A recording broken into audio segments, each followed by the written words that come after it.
Madame et monsieur, bonjour à tous et à toutes. Ravi de vous retrouver sur Radio Liberté et à votre émission L'invité de la semaine. Cette semaine, la Voix citoyenne déroule son tapis à Hassan Abdoulaye Diallo. Monsieur Diallo a été journaliste, fondateur du journal La Liberté Nouvelle, fondateur de la Ligue nigérienne de solidarité humaine. Dr Diallo est aussi auteur de plusieurs ouvrages dont Construire le Niger, contribution à l'édification d'un état de droit, de l'organisation de l'unité africaine à l'Union africaine s'unit pour construire, contribution à l'unification du continent et Nafissatou. Hassan Abdoulaye Diallo, bonjour à vous. Bonjour. L'invité de la semaine est mise en onde par Thiona Sanogo. Devant ce micro, Atiana Serge Loun. On va commencer d'abord par votre carrière. Vous êtes nigérien, vous êtes de passage à Ouagadougou au Burkina Faso. Vous avez été journaliste, universitaire, ancien militaire, homme politique apparemment parce que vous avez été maire de Tillabéri, une ville au sud-ouest du Niger. On va commencer déjà par la casquette de militaire. Vous avez été formé à l'école militaire préparatoire africaine de Kati, c'est au Mali, et vous êtes sorti sergent en 1960. Vous faites partie des premiers militaires de l'armée nigérienne dès les indépendances, monsieur Diallo. Merci bien de me donner l'occasion de pouvoir m'exprimer ici à travers votre radio. Et puisque je me sens en famille ici, étant donné que moi-même, je suis un de vos confrères. En effet, j'avais 16 ans lorsque je suis rentré à l'école militaire préparatoire de Kati. Et je vous étonnerai, sinon je ne vous étonnerai pas, en vous disant que ceux qui m'ont appris à lire et à écrire étaient des Burkinabés. Est-ce que vous avez des noms en tête? Je dois d'abord ma carrière à l'école primaire à M. Dagnoudou Ouedraogo, le père de Philippe Ouedraogo, l'actuel président du PDS Medba. Oui, qui a été mon directeur d'école pendant 5 ans, avec Georgette qui était dans notre classe, Elisabeth. Et ensuite, j'ai eu M. Joseph Tchombiano, fils de chef de FADA, qui m'a enseigné aussi à l'école primaire. Et Lamkondé Jean-Bédo Christophe aussi, qui était de FADA, et qui m'a également enseigné. Et c'est où vous avez fait votre école primaire? J'ai fait à Terra, où je suis né, à Terra, 92, je crois, kilomètres de Dori. Mais c'est en territoire nigérien? Oui, c'est en territoire nigérien. Juste, on est à quelques kilomètres de la frontière du Burkina, parce que vous vous souvenez que Dori faisait partie du Niger. Voilà, donc j'ai fait l'école primaire là-bas pendant mes 5 ans. Et après l'école primaire, je me suis présenté à l'école militaire préparatoire africaine de Kati, où j'ai été reçu et où j'ai terminé ma carrière de 58 à 1960 avec quelques Burkinabés d'ailleurs, dont Tchendrebogo Toussaint, Zankone Cyprien, Yen Sansan qui était un lobby. Nous étions des grands amis et d'ailleurs je vous dirais que pour aller au Niger, on passait par les cars et ce qui fait que nous sommes passés du Mali au Burkina. Et nous sommes venus à Bobo, nous avons passé quelques temps, puis à Ouaga, où vraiment nous avons rencontré la famille, nous avons fait quelques jours, et je garde toujours de très très très bons souvenirs de cette époque. Vous avez servi pour quelque temps dans l'armée nigérienne, dès les indépendances? Oui, à notre arrivée, nous étions 3 de la même promotion, arrivés parce qu'on devait nous envoyer en Algérie. Mais nous étions de la dernière promotion et nos pays venaient d'être indépendants. Donc, on nous a transférés à notre arrivée à l'escadron blindé. Et de là-bas, quelques jours avant l'indépendance, on nous a affectés à l'état-major de l'armée nigérienne. Et moi, j'étais au 5e bureau, au bureau de psychologie et de propagande. Et c'est à ce titre-là, d'ailleurs, que j'ai eu à sortir le premier numéro de Béret Vert. Qui est un journal destiné aux militaires. Qui est là jusqu'à aujourd'hui. En tout cas, le premier numéro, c'est nous qui l'avions sorti. Béret Vert. Béret Vert. Et puis même l'hymne national, et au titre de l'armée, nous avons eu quelqu'un qui faisait le conseil de l'entente qui est passé là-bas et j'ai eu à l'enregistrer et puis on l'a vulgarisé à travers des voyages. Bon, on a essayé d'envoyer ce hymne-là dans les écoles pour que les Nigériens s'en imprègnent, quoi. Alors, vous avez passé combien de temps dans l'armée? Parce que de l'armée, vous avez eu des années judiciaires qui vous ont conduit en prison. Oui, bon, vous savez, la vie est une trajectoire. La vie est une trajectoire qui quitte du berceau au cercueil et tout le monde la suit. C'est-à-dire qu'à notre arrivée dans l'armée nigérienne, moi j'avais mon grand frère, le capitaine Diallo Amadou Hassan, qui était de la première promotion de l'Effortum et qui, en 59, était à l'école d'application à Saint-Mexin. Il était sous-lieutenant. Et c'est à ce titre-là que le 14 juillet 1959, à l'Arc de Triomphe, devant 14 chefs d'État africains, le général de Gaulle lui avait remis le drapeau du Niger. D'ailleurs, c'est un symbole assez fort. Mais après, lui maintenant, il a été transféré dans l'armée nigérienne et il était parmi les premiers, et d'ailleurs j'allais dire l'un des premiers à créer l'armée nigérienne. Donc moi, j'étais resté au 5e bureau et puis de là, je suis allé faire un stage militaire en Israël qui a duré 7 mois. Puis à mon retour, j'avais été affecté à Agadez, à la compagnie saharienne motorisée CSM. Et c'est de là-bas que je suis revenu à Niamey pour passer mon CIA, mon certificat interarmes et aller à l'école des officiers. Et c'est là que, il y a eu une brouille entre l'armée et le gouvernement parce que notre grand frère était capitaine. Il était... Votre grand frère, Amadou Hassan Diallo, qui était de la première promotion des officiers de l'Efortom de 58-67. Après, ils étaient d'ailleurs les tuteurs de Kounché et de Moussa Tondi. Donc les autres promotions qui sont venues... Kounché, c'est l'ancien président du Niger. Tout à fait. Eux, ils étaient de la deuxième promotion, tandis que mon frère était, je me rappelle qu'il y avait un Sanou qui était officier et sous-lieutenant avec mon grand frère à l'époque quand ils ont fait la tournée en Afrique, parce qu'ils avaient fait la tournée pour montrer les officiers, les premiers officiers qui allaient créer nos armées africaines, donc l'ossature de nos armées.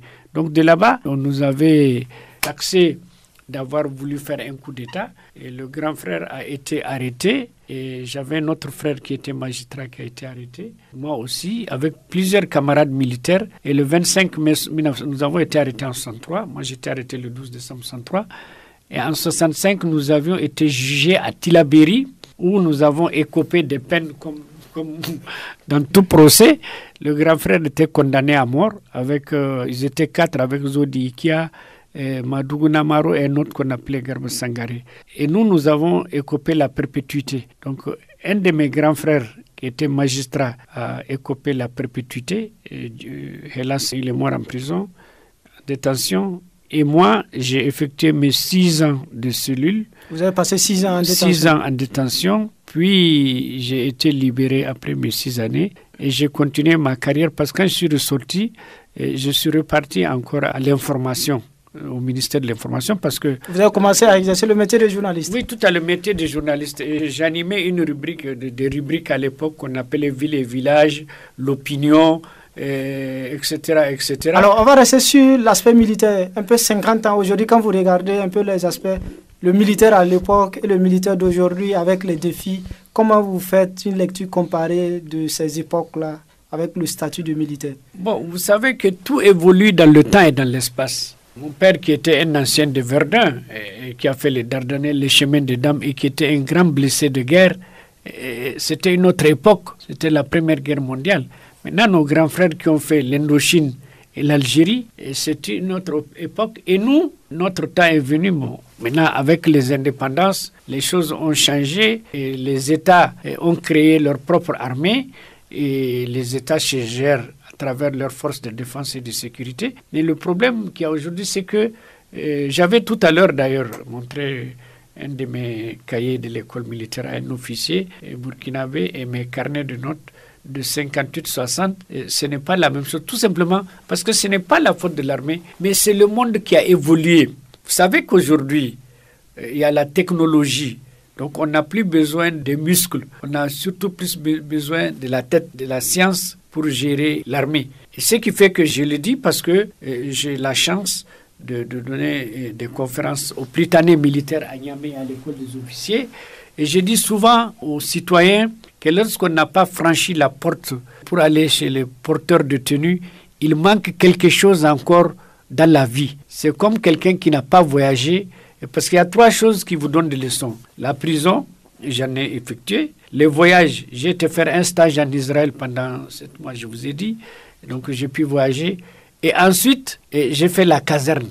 À ce titre-là, je crois qu'aujourd'hui, pour parler de nos armées, ce sont des armées d'officiers intellectuels. Parce que nos officiers aujourd'hui sont sortis des grandes écoles militaires au même titre que les civils qui sortent des grandes écoles. Parce que nos militaires aujourd'hui sortent des grandes écoles d'ingénieurs, des ponts et chaussées, et de médecine, et de toutes les autres écoles. Après avoir fait le bac et autres diplômes, ils se sont investis dans la carrière militaire. Donc aujourd'hui, nous n'avons pas ce qu'on appelle les sacs au dos. On a des hommes machines qui raisonnent. Bon, mais... Pourtant, aujourd'hui, le constat, certains observateurs estiment que les armées africaines, de façon générale, sont des armées de parade et qu'on a des militaires, des officiers, des porte-galons qui ne peut pas faire face à certains défis. Aujourd'hui, on a la question du terrorisme, par exemple. Non, moi je ne dirais pas ça. Je ne dirais pas ça parce que, vous savez, à chaque époque, sa période. Parlons par exemple de la Première Guerre mondiale à laquelle avait assisté mon père et le grand-père du président du Mali aujourd'hui et tant d'autres. Mais c'était des hommes qui étaient dans des tranchées, des hommes qui sortaient pour faire le combat au corps à corps. Et Hitler disait d'ailleurs, et j'en suis fier parce que je le répète dans mes conférences, il disait que quand il observait les combattants, il disait que tandis que les oreilles rouges reculaient, c'était les blancs, les singes noirs avancés, c'était nos parents. Et Hitler disait que nous nous multiplions parce que c'est la magie. Et nous répondons que c'était la bravoure. Parce que nos militaires se sont bien battus aujourd'hui. Moi, j'ai visité les champs de bataille de Verdun, des Dardanelles et des chemins de Dames où mon père a eu des blessures. Des terribles champs de bataille. Mais il faut voir le cimetière de Dôme. Ce sont les Africains qui ont versé leur sang pour qu'aujourd'hui cette France et ces États européens puissent vivre librement. Il faut le dire haut et fort. Et aujourd'hui, par rapport au contexte, la menace terroriste. Bon, la menace terroriste, moi je crois qu'il faut appeler un chat un chat. Vous savez qu'il y a eu 2 grands événements qui ont fait que nos États ont été déstabilisés et j'allais dire même l'Europe et les autres continents. Rappelez-vous qu'un jour, un président américain a pris ses avions pour aller bombarder un pays qu'on appelle l'Irak et tuer le président sous prétexte qu'il est antidémocratique. Mais suivez mon regard.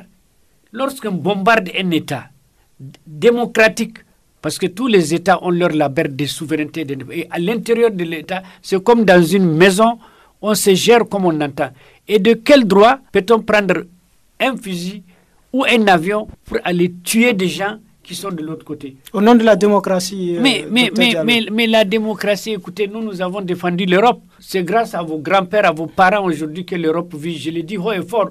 Parce qu'aller en France, aller à côté de Lyon, vous verrez le cimetière des Africains, il y a même des cimetières de Burkinabé. De plus en plus, on évoque le droit à l'ingérence pour des questions humanitaires. Oui, les questions humanitaires. Parlons des réalités. Vous avez vu l'histoire de l'Irak. Vous avez vu où ça conduit? Ça, c'est le contexte international alors. Mais n'allons pas loin. Suivez mon regard. Regardez la Libye, un pays frère, un pays ami, un pays africain qui fut bombardé un jour, qui fut écrasé. On est venu tuer des gens sous prétexte qu'il faut tuer le président pour qu'il ait la démocratie. Mais suivez mon regard, lorsqu'on gifle votre voisin, mais vous n'allez pas dormir tranquille. Et aujourd'hui, reconnaissez bien. Donc pour vous, le chaos vient de ces 2 situations. Mais tout à fait, mais reconnaissez bien, le Burkina a existé, les autres pays ont existé, le G5 d'ailleurs, j'en suis fier, j'ai vu qu'ils sont réunis pour le G5, c'est une très grande fierté. Mais à l'époque, est-ce qu'on vous disait qu'il y avait des gens qui tuaient les gens? Il y avait des voleurs dans des régions, il y avait des bandits de grands chemins, mais il n'y avait pas tout ça. Donc ces armes-là, la Libye a été déstabilisée, les armes qui circulaient. Mais parce que ce que les Européens oublient, c'est que les tribus ne sont pas des républiques. L'Irak est un pays de tribus et il faut un chef pour gérer les tribus. Ce n'est pas une question de démocratie ou de constitution. Donc c'est la même chose aussi en Libye. Mais regardez en Libye, au moment où Kadhafi était là, vous avez vu un Libyen se pavaner chercher quelque chose? Donc pour vous, la situation sécuritaire actuellement au Mali, au Niger, au Burkina, c'est la faute des Occidentaux. Mais ces armes viennent d'où?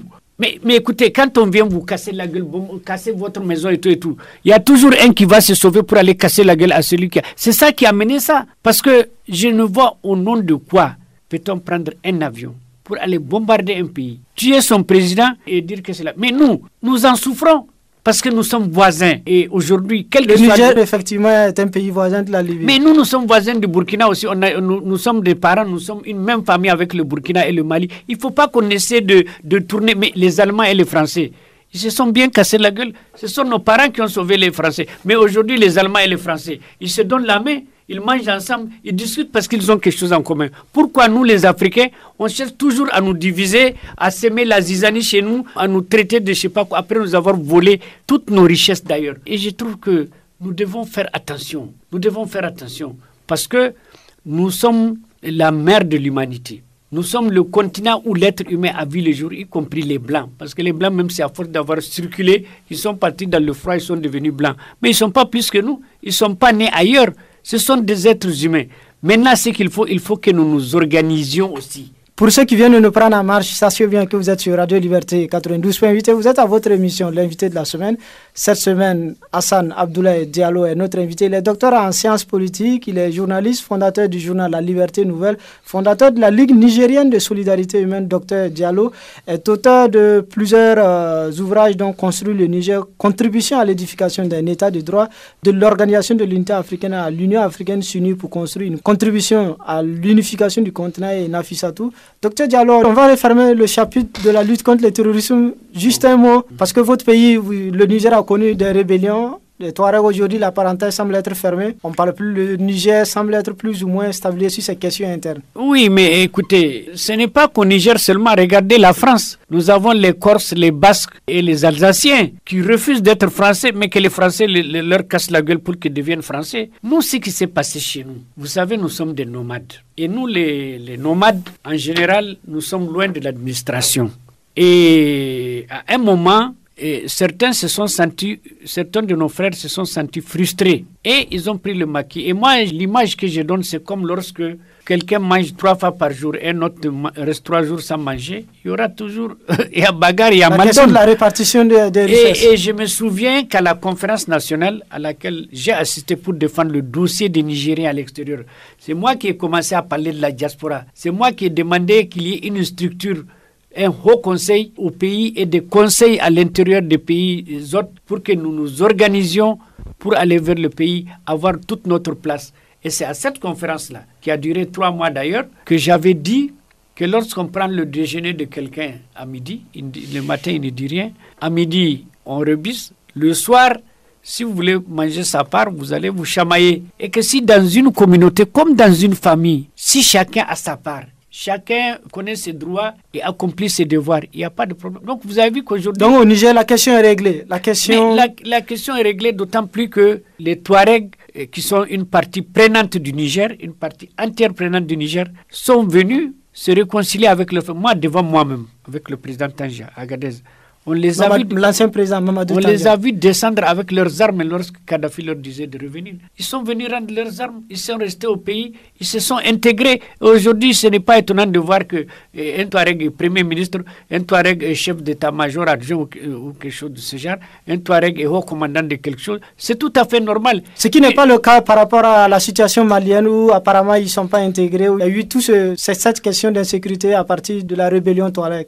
Non, moi je ne condamne pas ça. C'est-à-dire que chaque pays a sa logique. Chaque pays a ses problèmes. Et les problèmes se résolvent à partir des cas différents.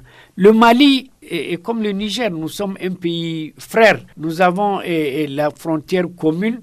Mais les problèmes ne se gèrent pas de la même manière. Parce que chez nous, nous avons eu... Bon, il me semble que les Touaregs là-bas au Mali sont sur une surface. Bon, chez nous, on en a quelques-uns vers Tira, à Bankilare. D'autres sont vers Agadez. D'autres sont un peu vers Tawa. Bon, voilà, ils n'ont pas un territoire. Maintenant, évidemment, on a ceux qui sont à la frontière. Bon, ceux qui sont à la frontière aussi. Eux et nous devons comprendre que nous avons des pays communs et que nous n'avons aucun intérêt, en aucune façon, de voir nos pays émiettés. Parce que déjà, la colonisation, comme disait Wole Soyinka, les Blancs se sont assis un jour en 1885 autour d'une table de caviar et ils ont partagé l'Afrique comme un gâteau. Très bien, c'est partagé comme un gâteau, mais nous sommes tous des frères, quelle que soit la frontière dans laquelle on se trouve. Ça permet de parler de votre ouvrage qui a été le thème de votre thèse de doctorat, de l'Organisation de l'Unité africaine à l'Union africaine s'unit pour construire contribution à l'unification du continent. Grosso modo, quelles sont les grandes lignes de ce travail-là, docteur Diallo? Bon, d'abord, prenons ma thèse. Et ma thèse, prenons l'Afrique. Je suis parti de l'Afrique, de la création de l'Afrique, de ses composantes, et de nos frontières qu'on a voulu faire comme si c'était des murs. Ce ne sont pas des murs. On a mis quelque chose, mais nous ne nous respectons pas parce que les gens de Terra ont des parents à Dori. Les gens de Koni ont des parents à Ilela, etc., etc. Et même ici, à la frontière, les gens ont des... Donc j'ai pris l'Afrique comme telle, avant l'arrivée des Blancs, parce que ma thèse fait 300 et quelques pages, je crois, et je l'ai soutenue le 26 novembre 1993 à l'université de Lyon 3. J'ai fait Lyon 2, l'Institut d'études politiques, mais j'ai fait mon mémoire de maîtrise à Lyon 2, mais à Lyon 3, j'ai fait mon 2 en droit, mention sciences politiques, et ma thèse de doctorat en sciences politiques sur l'OIA. Donc, j'ai pris l'Afrique et je me suis dit, mais comment se fait-il que ce continent, qui est la mère de l'humanité, se retrouve comme ça? Donc, en analysant, on s'est rendu compte qu'on nous a colonisés, qu'on nous a apporté des langues qui ne sont pas les nôtres, le portugais, l'arabe, et bon, l'arabe, on a l'islam là-dedans, et puis le français et autres là. Et aujourd'hui, nous ne sommes ni l'un ni l'autre, sauf que nous sommes colonisés, nous nous exprimons dans des langues étrangères, et je me suis dit que non, un continent doit aussi avoir sa personnalité, parce que l'Afrique, c'est une espèce, comme j'ai dit aujourd'hui, quand j'ai fait ma thèse, j'ai dit, non, l'Afrique est devenue un ballon captif. On a quitté nos racines, on n'a pas trouvé un point d'attache parce qu'on n'est ni français, ni arabe, parce que les arabes sont, bon, il y a des noirs arabes, il y a des pays arabes noirs, il y a tout ça, il y a l'islam qui nous lie, mais nous avons des différences. Donc comment se fait-il qu'on est venu nous coloniser, on nous a fait tout ça, on nous a volé nos richesses, on est parti avec, on nous a laissé comme ça. L'autre jour, je disais dans une conférence, je suis allé voir des étudiants à Lyon qui disaient qu'on prend leur argent pour venir nous donner. Quand je suis rentré dans la salle, comme d'habitude, moi je ne m'assois pas, j'ai dit, mais monsieur, ça c'est quoi? Ils ont dit, c'est la lumière. J'ai dit, très bien. Vous savez que c'est l'uranium de chez moi. Et que chez moi, aujourd'hui, peut-être que nous avons même une coupure d'électricité. J'ai dit, faites attention. Ne racontez pas des âneries. Et puis je leur ai dit qu'à côté de Lyon, là où nous avions l'habitude de danser, certains Burkinabés doivent se rappeler, qui s'appelle le Blocos. Je disais, les Allemands attachaient les Français ici. Donc aujourd'hui, là, il ne faut pas qu'on vienne nous raconter. D'abord, on nous a presque pris notre âme, parce que nous sommes en train de nous exprimer dans une langue qui n'est pas la nôtre, mais qui est née au Niger, parce que la francophonie a eu son cadre au Niger le 20 mars 70. Alors, Hassan Abdoulaye Diallo, que faire pour retrouver notre âme? Vous avez dit qu'on a pris notre âme. Que faire pour reprendre cette âme-là? La première des choses, c'est ce que j'ai toujours dit. D'abord, où allons-nous? Nous devons savoir où nous allons. Un État, il faut avoir une direction. Un État, un continent est une famille, à l'image d'une famille. La famille, il y a le papa qui est le père de famille, la mère qui est l'espèce de premier ministre qui est le pilier de la famille, et les enfants, le peuple. Et on se gère comme il faut. Parce que si les enfants ont besoin de quelque chose et que ça rentre dans le domaine de la maman, elle n'a pas besoin de venir déranger le papa. Elle donne aux enfants. Maintenant, si ça dépasse ses compétences, elle s'adresse au père pour ça. Mais c'est comme ça un État. Il y a un premier ministre qui fait l'interface entre les ministres et le président, et les ministres vont vers le premier et le premier va. Donc, pour que nous nous retrouvions, mais regardez l'Europe qui a passé tout le temps à se faire la guerre. Il y avait eu 6 États, je crois, du temps de De Gaulle, en 57 ans, comme ça, pour créer l'Europe. Aujourd'hui, ils sont là, mais nous sommes 54 États dans une cuvette. Nous avons tout ce qu'il faut. Et lorsque le président vous fait parler de marché commun, parce que j'en ai parlé dans ma thèse, si vous avez du café, l'autre a de l'uranium, l'autre a de la manganèse, et l'autre a de l'arachide, parce qu'on cultivait des arachides ici dans ce pays-là. Mais si nous mettons ça ensemble, et nous mettons un gestionnaire, et c'est ce que les Nkrumah appelaient le gouvernement continental, nous mettons ça ensemble. Si quelqu'un vient demander le prix, chez tout le monde on lui dit voilà le prix, il va acheter. Mais si vous avez de l'arachide, moi j'ai de l'arachide, le monsieur va chez vous, vous lui dites 50 francs, il vient chez moi, je lui dis 25 francs. C'est émietté.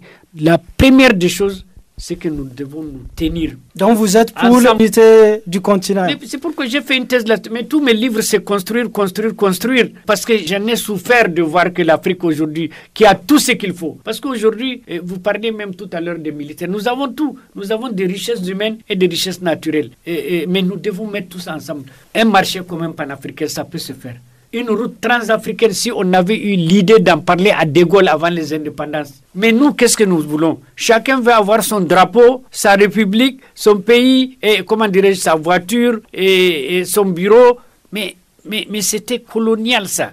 Maintenant, ça, c'est fini. Donc, nous devons nous asseoir autour d'une table. Et c'était déjà fait avec les anciens. Parce que ça a commencé en 1800 et quelques aux États-Unis, hein, avec les Dubois en Grande-Bretagne, avant que ça ne vienne en Afrique vers les années 50 au Bénin, 58 au Ghana, parce que Nkrumah était indépendant. Et on doit mettre tout en commun. Un marché commun panafricain, une armée panafricaine, et comment dirais-je, un centre de recherche panafricain. Dieu sait ce que les Africains aujourd'hui sont extrêmement intelligents et ils découvrent. On a des génies. Et faire tout ce qu'on fait dans une communauté pour être ensemble. Comment vous appréciez aujourd'hui l'initiative de l'Union africaine? Il y a le passeport africain qui a été lancé, il y a la question de la monnaie unique, il y a ces questions de projets régionaux à vocation continentale. Comment vous appréciez un peu tous ces projets que l'Union africaine tente de mettre en œuvre. Lisez les travaux de Cheikh Anta Diop, de Abdou Mouni et mes travaux universitaires. Ce sont des pistes que j'ai tracées. Le passeport, j'en ai parlé. Parce que je vais vous dire quelque chose. C'est qu'au temps de la colonisation, lorsque vous aviez une carte d'identité, vous quittez Dakar, vous pouvez aller jusqu'au Cap avec la seule carte d'identité coloniale. Comment se fait-il qu'aujourd'hui, avec votre passeport burkinabé, quand vous allez au Niger ou au Mali, il y a des gendarmes sur la route, il y a des policiers sur la route, il y a des douaniers. Avec la CEDEAO, mais on ne comprend plus rien. Mais tout ça là, il faut mettre de l'ordre. Parce qu'aujourd'hui, nous avons dépassé 50 ans maintenant. Je me rappelle même avoir eu un trophée, mais à la 50e année, j'ai eu un trophée à Lyon, à partir de mon livre là, sur l'OUIA, que j'ai dédié d'ailleurs à la jeunesse et aux femmes. Donc nous devons nous asseoir autour d'une table, nous engueuler, comme on le fait dans une famille, nous chamailler, discuter et trouver la voie. Parce que personne ne viendra construire nos États à notre place. Et on ne peut pas construire l'unité si la base n'est pas bien solide. Donc dans nos États, il faut qu'il y ait des États démocratiques, avec, comme on dit, les 4 piliers, l'exécutif, le législatif et le judiciaire, et vous, les journalistes, qui êtes la 4e roue. Il faut que tout ça se suive et que le citoyen se sente au cœur de la gestion de sa chose. Mais pour cela aussi, il faut beaucoup de travail. Il faut qu'on casse les barrières. Il faut qu'on se dise que dans chaque pays où nous partons, nous sommes chez nous. Le passeport panafricain est une très bonne chose et je félicite le président Issoufou, il me semble, parce qu'il a fait un travail efficace, un travail responsable pour qu'il y ait ce passeport-là. Maintenant, au niveau de la monnaie aussi, ils sont en train de se battre pour qu'on ait la monnaie. Je crois qu'au niveau de l'UEMOA ou de la CEDEAO, ils sont en train de faire une monnaie. De l'autre côté, je crois que de l'Afrique centrale vers l'Afrique centrale aussi, ils sont en train de voir comment mettre tout ça. Mais nous devons nous unir. Et faire des élections, ça ne veut rien dire. Ce n'est pas un thermomètre, ce n'est pas les élections, on peut les faire. Donc les élections seules ne suffisent pas. Mais il faut que ça, quelqu'un a dit, on dit des institutions solides ou des hommes solides, ou c'est tout ça là. C'est l'homme qui doit être au centre et au cœur de tous les débats et de tout. Parce que c'est à partir de l'homme que tout part. Pourquoi, diable, l'Afrique ancienne, avec nos empires, vous en avez eu ici des empires un peu partout en Afrique, les gens s'entendaient, il n'y avait rien, mais les gens arrivaient à s'entendre parce que on défendait notre souveraineté et notre indépendance. Et aujourd'hui, il ne faut pas qu'on oublie d'où nous venons. Les Samori Touré, vos grands hommes de Yatanga, et chez nous là-bas, les Sonia Liber et tout ça. Mais tout ça, il faut mettre ça ensemble. Nous sommes le produit de ces gens-là. Mais comme on dit, quand on veut aller au paradis, il faut bien mourir d'abord. Donc, il y a des passages. Et j'ai vu que le G5, puisque vous l'avez abordé, je suis très heureux d'avoir vu ce qui s'est passé au G5 ces jours-ci. Je félicite les chefs d'État, mais je félicite les peuples aussi. Et parce que nous avons vu ce qu'ils sont en train d'entreprendre. Et même Maman Sidikou, qui est le secrétaire permanent du G5 vraiment chapeau. Je crois qu'il a su faire un très bon travail.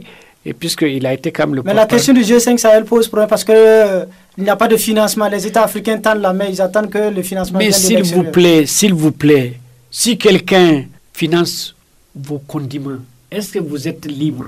Mais non, il faut savoir ce qu'on veut. Mais comment se fait-il que nos chefs d'État attendent qu'on puisse donner de l'argent de l'extérieur pour assurer Non, les chefs d'État n'attendent pas qu'on donne de l'argent. Ils sont en train de mettre en place un mécanisme qui permettrait à ceux qui nous ont mis dans ces problèmes-là d'ailleurs, qu'ils financent. Mais il faut aussi que nous... Quel intérêt ils ont à financer notre sécurité? Non, ils ont intérêt parce que notre sécurité est la leur. Si aujourd'hui l'Afrique s'embrase, l'Europe sera brûlée aussi. Parce que on ne nous fait pas des cadeaux. Vous en faites pas. Nos armées, là, le Tchad, le Niger, le Burkina, le Mali, la Mauritanie et les autres là. Mais ils défendent aussi le reste du monde. On ne défend pas que nos frontières seulement. On défend le reste du monde. Mais il faut que ceux qui ont les moyens financent. Mais nous aussi, nous devons apporter notre contribution parce que c'est sur notre territoire que ça se passe. Mais nous ne sommes pas les seuls comptables de nos problèmes. Vous êtes d'accord avec moi? Vous êtes bien sur Radio Liberté 92.8 FM. Vous êtes à votre émission, l'invité de la semaine. Cette semaine, Radio Liberté déroule son tapis à l'ancien militaire Hassan Abdoulaye Diallo. Il est docteur en sciences politiques, ancien journaliste, fondateur du journal La Liberté Nouvelle, fondateur de la Ligue nigérienne de solidarité humaine. On va évoquer l'aspect de la monnaie avec cette question du franc CFA, la polémique qui monte depuis ces sorties médiatiques de responsables politiques italiens, mais bien avant, il y a eu des contestations depuis ces 2 dernières années. Comment vous suivez un peu ces débats autour de la question de cette monnaie, le franc CFA utilisé par 14 pays de l'Afrique, que ce soit des pays de l'Afrique de l'Ouest ou de l'Afrique du Centre?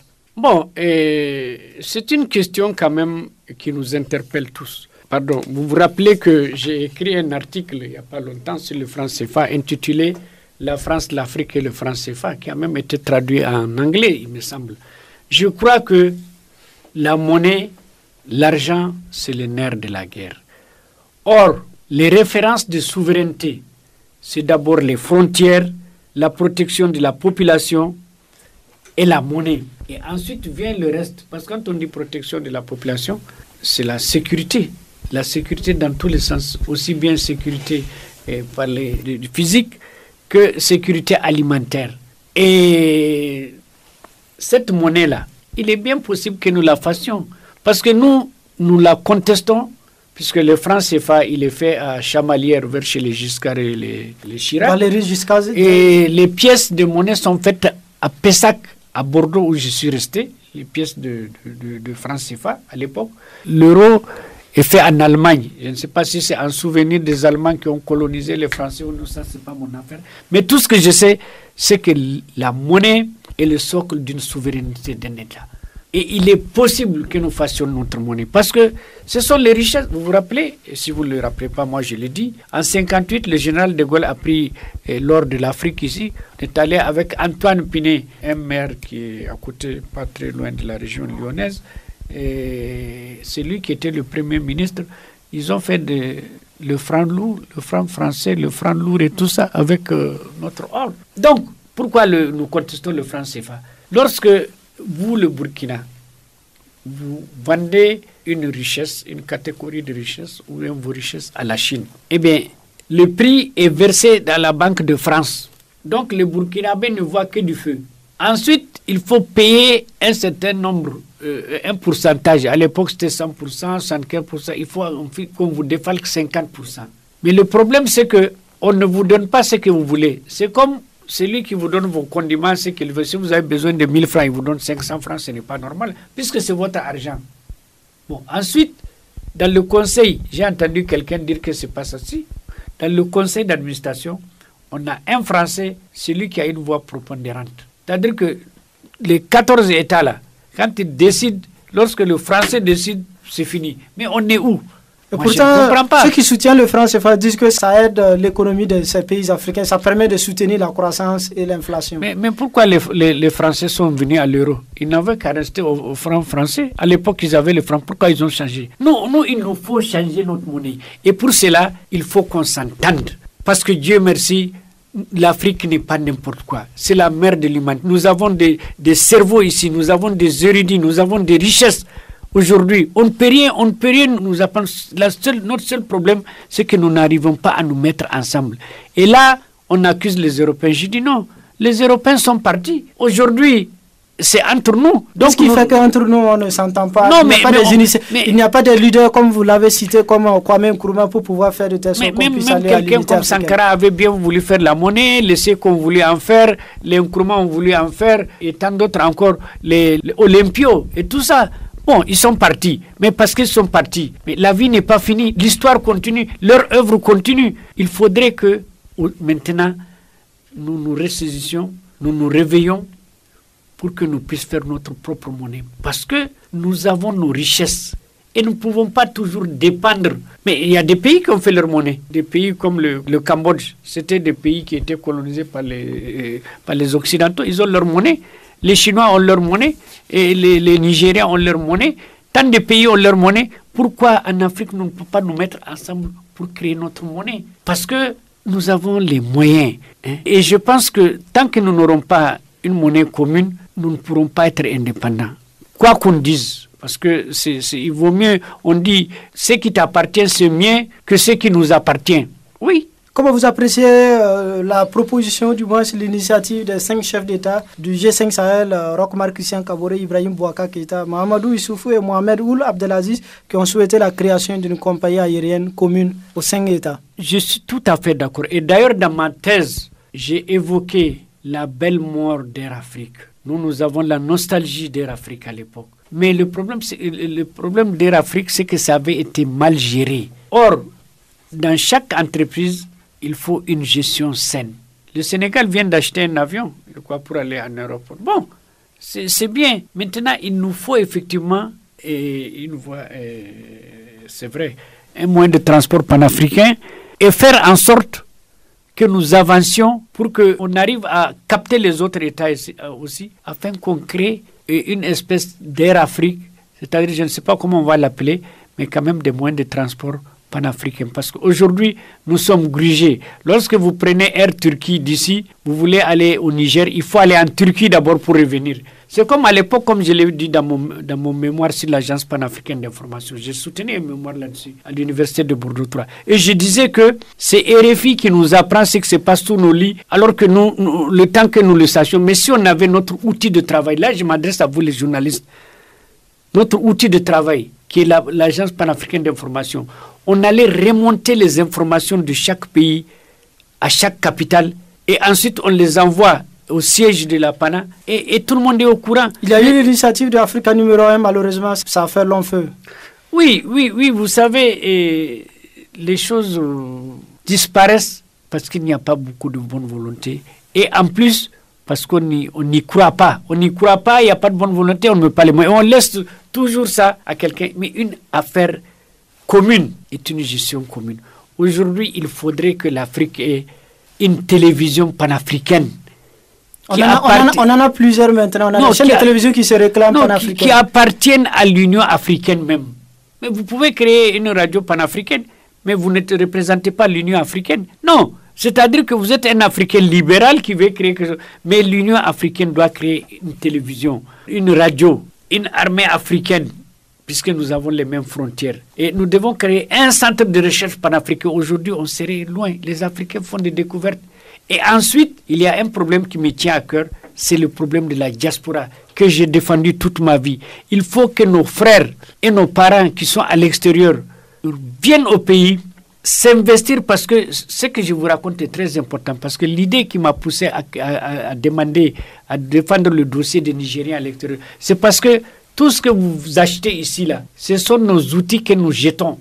Nous avons jeté combien de voitures et d'autres ont jeté des voitures, d'autres, mais les postes radio. Si on s'unissait, je le disais un jour dans une de mes interventions, qu'on ramasse tout, les Burkinabés ramassent dans un avion, les Burkinabés de l'extérieur, ils déversent ça à l'aéroport.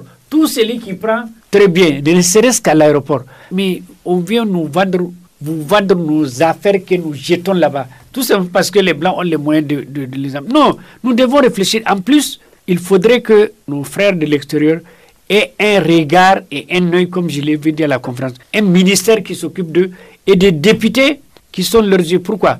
Parce que les prix de passeports, les prix des cartes d'identité, c'est fixé par des lois. Mais s'ils sont ici, ils pourront aussi s'impliquer et dire ce qui se passe et qu'on n'allait pas juste les mettre devant le fait accompli, on fabrique les choses, on leur envoie. Et il y a beaucoup de choses, il y a des jumelages de villes. Moi, j'en ai jumelé des villes. Tillabéri. Lorsque vous étiez maire? Oui, Tillabéri avec Juvisy, Terra a été jumelé avec Bonneville, etc. Ce sont des richesses. Mais si on ne laisse pas ceux qui sont à l'extérieur... Il n'y a pas eu de jumelage avec des villes africaines? Si, il y a plein de villes qui sont jumelées, même avec le Burkina. Une fois, j'étais à une cérémonie à Lyon. Il y avait une ville de France qui était jumelée avec Ouaga. Mais il faut que tout le monde s'y mette. Parce que les richesses qui sont à l'extérieur, là, elles ne vont pas venir si ceux qui viennent ici, on ne les considère pas. Il faut que leurs enfants viennent faire... Moi, j'ai fait venir tous mes enfants quand je suis venu au Niger. Lorsque j'étais maire, lorsque j'étais directeur de l'ONEP, directeur de Niger à l'extérieur, conseiller du président de la République, chargé de mission au cabinet du Premier, j'ai amené mes enfants. Et aujourd'hui, Dieu merci, même qu'ils soient nés là-bas, ils ont des amis ici, ils connaissent l'Afrique, ils y viennent. Donc on ne peut pas laisser les gens eux-mêmes. Et il faut des efforts communs, des efforts de ceux qui sont à l'extérieur et des efforts qui sont ici. Parce que c'est le pays qui est la mère patrie. C'est ici. Vous avez évoqué, on va revenir sur la situation sécuritaire avec la situation actuelle au niveau du Burkina, la lutte contre le terrorisme. L'actualité évolue, il y a des attaques par-ci par-là à travers le pays. Vous avez l'état-major général qui a annoncé cette semaine, il y a eu une attaque dans le Yatenga et l'état-major général des armées a réagi, a évoqué une neutralisation de 146 terroristes. Dans le Sahel, ce sont 21 terroristes qui ont été tués après l'attaque du poste de gendarmerie qui a fait 5 gendarmes tués.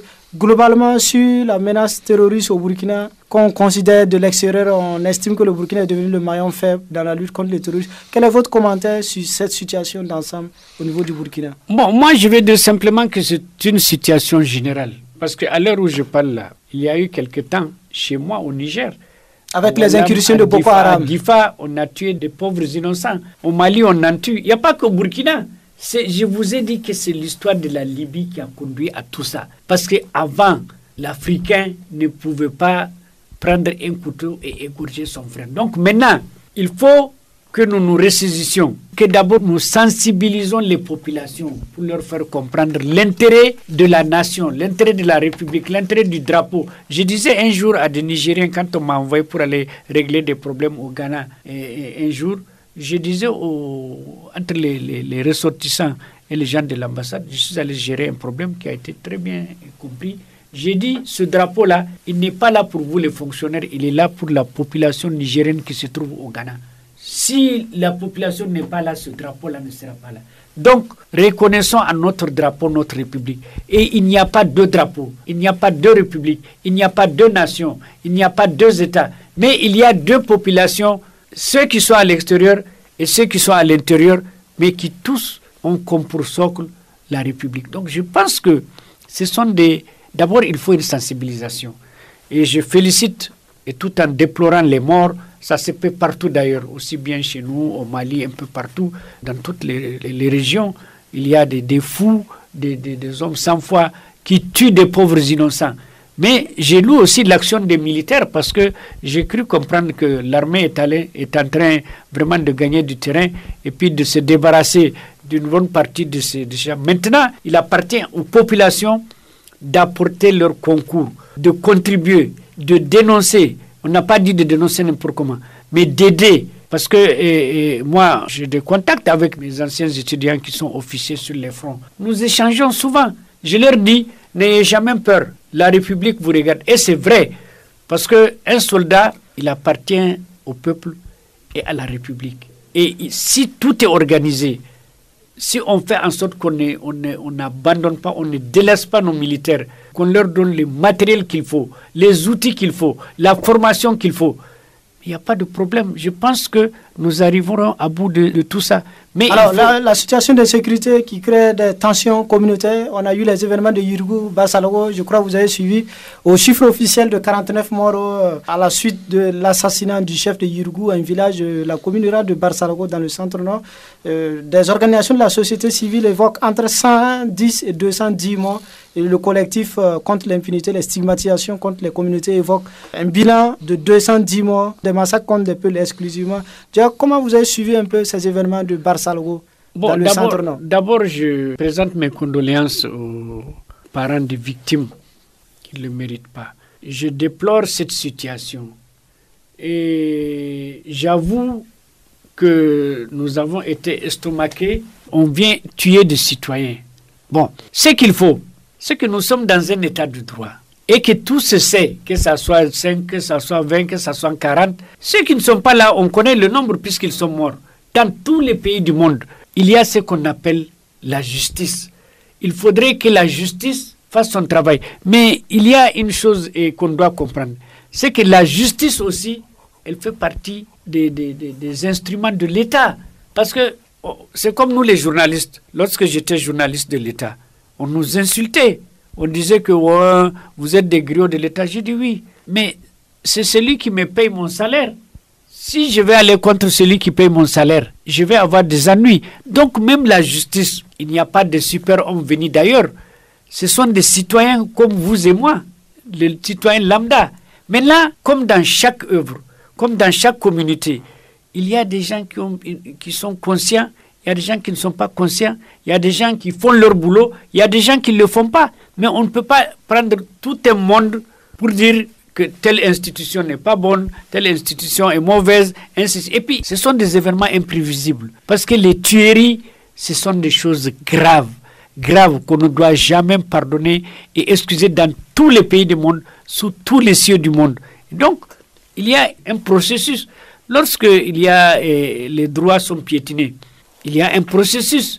Il y a peut-être la gendarmerie, je n'en sais rien, la police, des enquêtes, on entend les témoins, on entend les rescapés, et on entend les parents, et on essaie de trouver la vérité. Et cette vérité-là, on doit la découvrir à partir des éléments constitutifs, puisque quand quelqu'un est mort, on ne peut plus dire qu'il est vivant, puisqu'on ne le retrouve pas.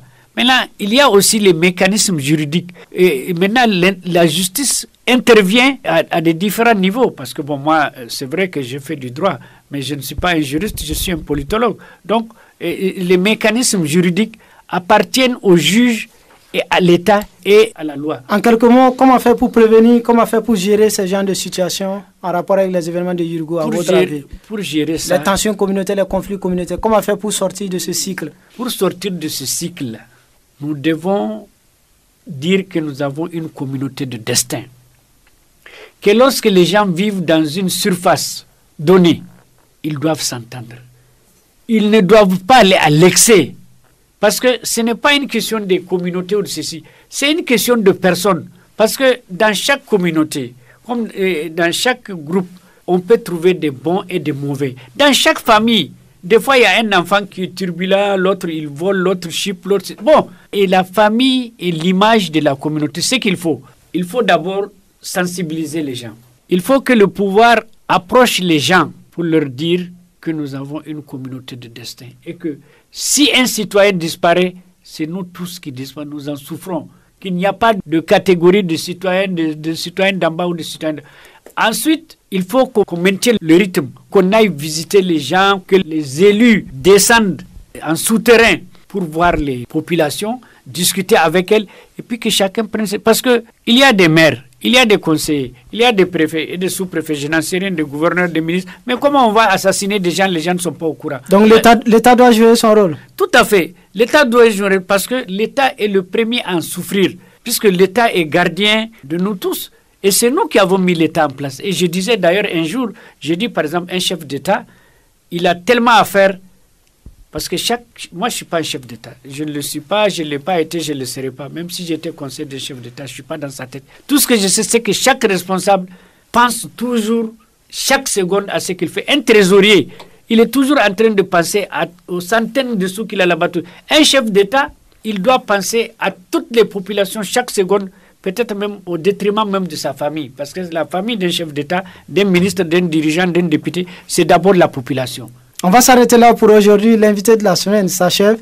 Radio Liberté recevait le docteur Hassan Abdoulaye Diallo. Il est docteur en sciences politiques, ancien journaliste, ancien militaire, fondateur du journal La Liberté Nouvelle, fondateur de la Ligue nigérienne de solidarité humaine également. Docteur Hassan Abdoulaye Diallo est auteur de plusieurs ouvrages dont Construire le Niger, contribution à l'édification d'un État de droit. Il y a aussi de l'Organisation de l'Unité africaine à l'Union africaine s'unir pour construire une contribution à l'unification du continent.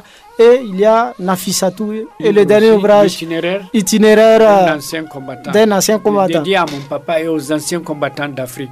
Hassan Abdoulaye Diallo, merci d'avoir accepté notre invitation. Je vous en prie. Et bon séjour au Burkina Faso. Merci bien, merci bien. L'invité de la semaine est mise en ordre par Tiona Sanogo devant ce micro, Atiana Serge Boulon.